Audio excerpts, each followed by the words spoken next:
When the topic of mental health mixes with the world of true crime, it makes any case just a little more complicated. How can we protect the mentally ill and support them and their families? And what happens when it's already too late? In today's stories, we're covering the sensitive topic of schizophrenia and what can happen when some victims of this illness cannot get the help they need. Mobile fire rescue was called to a house fire on Cedar Avenue in Mobile, Alabama. When they arrived at the scene, the burning home wasn't the only thing they discovered. Neighbors told the rescue team that while they knew a family lived in the home, they weren't sure if they were inside the burning building. Upon further inspection, they found Danica Barney lying in the grass outside the house. She was already dead.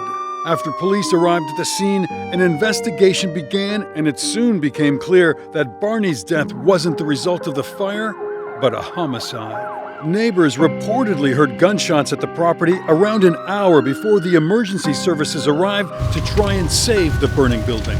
Enough of the property was preserved that police were able to gather some forensic evidence, including blood in the kitchen and Barney's bed. Blood was also found on clothes belonging to Barney's 16-year-old son, Terrence Barney Jr.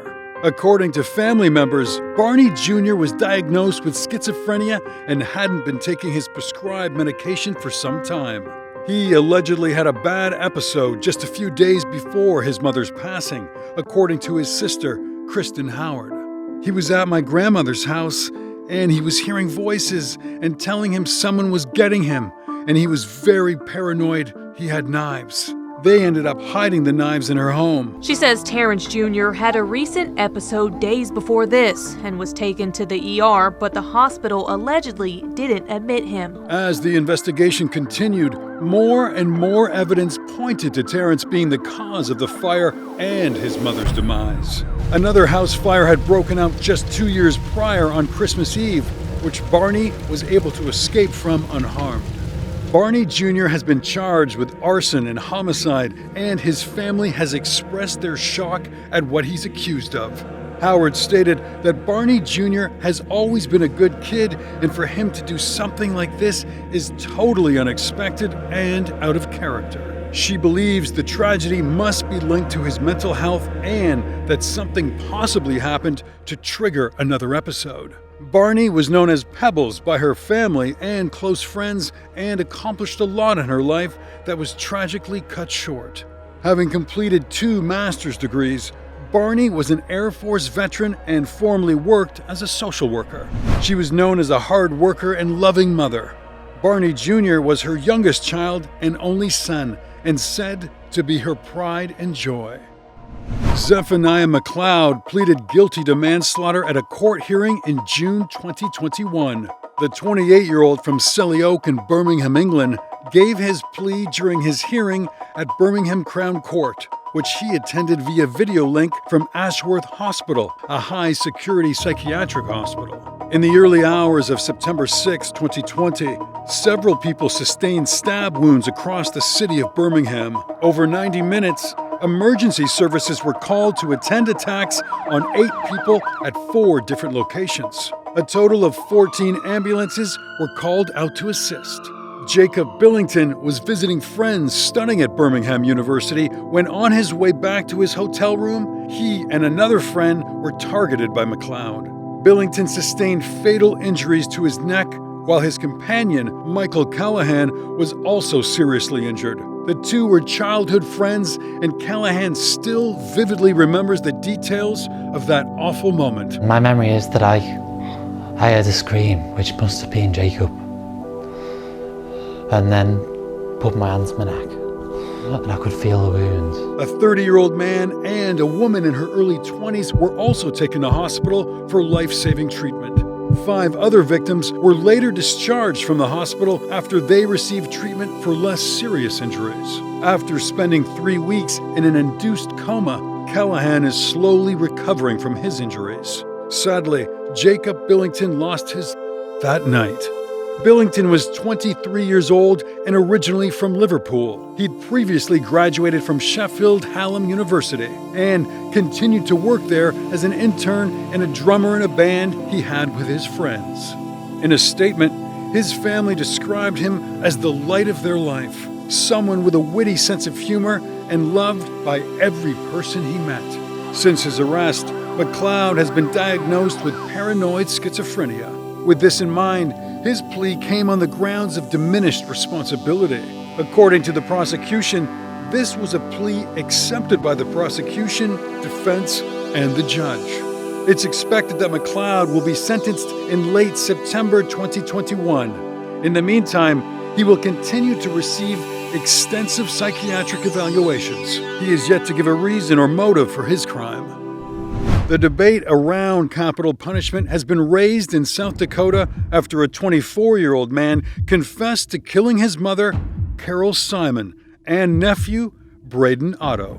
Heath Otto admitted to strangling and cutting the throats of his mother and nephew, Sioux Falls investigators say. The double homicide, which took place in November 2016, was a tragic and sudden loss for the rest of Otto's family. He claimed to have made the decision while buying breakfast at a local grocery store that morning. Reportedly, he also purchased his mom's favorite snacks, a Diet Pepsi and an Almond Joy bar, for her to enjoy before he took her life. Not long after committing the crime, Otto hit the panic button in their home that summoned emergency services. He was arrested without incident and charged with 2 counts of first-degree homicide. A 90-minute interview with Otto, footage of which was played at his trial, showed that Otto was suffering ongoing schizophrenic delusions, according to a court-appointed psychiatrist. He claimed to have 3 different entities living inside of him and that he wanted to put his mom and nephew out of their misery because of how much pain they were in. Reportedly, he believed that his victims were suffering from medical problems. However, there is no evidence to support this. Otto had a fascination with the CIA and had previously activated his mother's burglar alarm, hoping a CIA operative would attend the scene and recruit him. According to evidence in the interview, Otto believed he had been hired by the CIA to kill his mother and nephew, who he referred to as Winnie the Pooh and B.O. His trial was put on hold until 2019 after the court ruled that Otto was not fit to stand trial as he was deemed not competent to assist in his own defense or understand the charges. Reportedly, his mother and sister tried to have him hospitalized days before this incident took place, but was denied as he was not deemed to be a threat to himself or others. He was sent to the Humane Services Center for treatment and in 2019 was deemed fit to stand trial.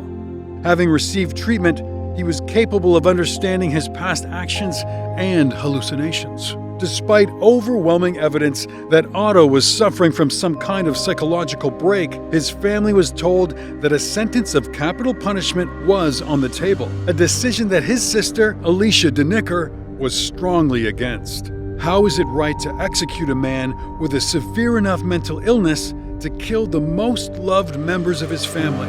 If you knew Heath, you'd know it wasn't him. In October 2020, Otto was found not guilty by reason of insanity. He was, however, committed to the State Mental Health Hospital for ongoing treatment. He will remain there until the administrator of the facility believes he no longer poses a threat to himself or others. Otto's case brought up the discussion of how ethical it is to sentence the mentally unwell to capital punishment. There are talks of new laws being introduced that would make those with certain diagnoses exempt from receiving this sentence. It's easy to believe from looking at these stories that many people suffering from severe mental illness are capable of carrying out violent crimes like those we've covered today. In fact, it's quite the opposite, according to Dr. Ceslo Arango. Most patients with schizophrenia will never be violent. For every schizophrenic patient who commits a homicide, 100 will take their own lives. Schizophrenia is one of the most misunderstood mental afflictions in the modern world, and yet is surprisingly treatable if you're able to access the right medical attention. It's estimated that around 69% of schizophrenia sufferers do not have access to consistent treatment, and 90% of that statistic is made up of patients on low or middle incomes. The cases we saw today are perfect examples of what can happen when someone in dire need of professional help cannot access suitable treatment.